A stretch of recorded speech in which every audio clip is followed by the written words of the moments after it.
in my conversations with athletes, whether it's belief or pre-race nerves or some days struggling to lace up the shoes and get the workout done, it seems like correct me if I'm wrong here because I was never a professional athlete or American record holder, but it seems like these feelings really never go away. You just get better at learning how to combat them.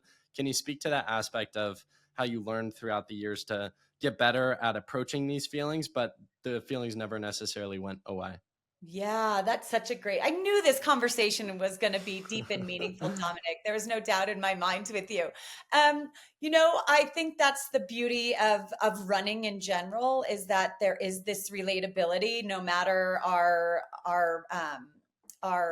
the speed with which we do it or the level we are in our age or our careers that we do have to go through the ebbs and flow and ride them. But the to me, I like to not make it such an intense journey and so critical, but think of it more as a game. Like when it's really good, it's like, dang, this I'm gonna ride this and like see if I could make it last as long as possible. My last good streak lasted a couple months. I'm gonna see if I could ride out the rest of the year and keep this high going. And then when you're in a cycle of injury, it's how do I get out of this? How do I disrupt this pattern? And I love to run, but maybe this cycle of injury is telling me that I need to rest and have a little bit more self-care, um, and really um, and really own that part of it, not like trying to rest your foot just so you can get to run quicker.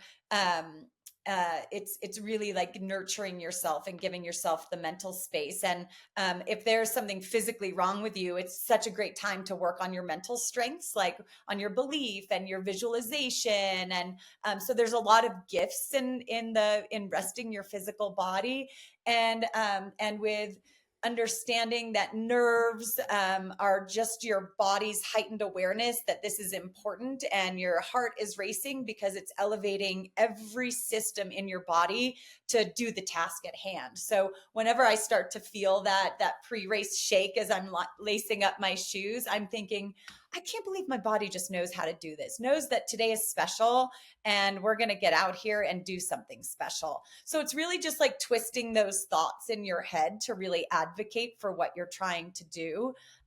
Because sitting there, I mean, sometimes some of those more negative emotions serve a purpose and we need to listen to them, but a lot of times they're just disruptive. So if you're supposed to learn from the negativity, then learn from it. But if it's just being disruptive, then try to override it with a positive thought. I remember years ago reading in a health journal that our brains cannot multitask. So if I'm like obsessing about how nervous I am, then I'm not doing anything productive. But if I could switch over and think of race strategy or a couple reasons that I should succeed that day, then I'm completely dismissive of the nerves that are happening. So it's really just redirecting your thoughts, because we can't multitask. I can't be excited and nervous at the same time, but they might resonate similarly in my body. So it's a really a fun game to try to master. And again, you might think you're mastering it to run a personal best, but when you find that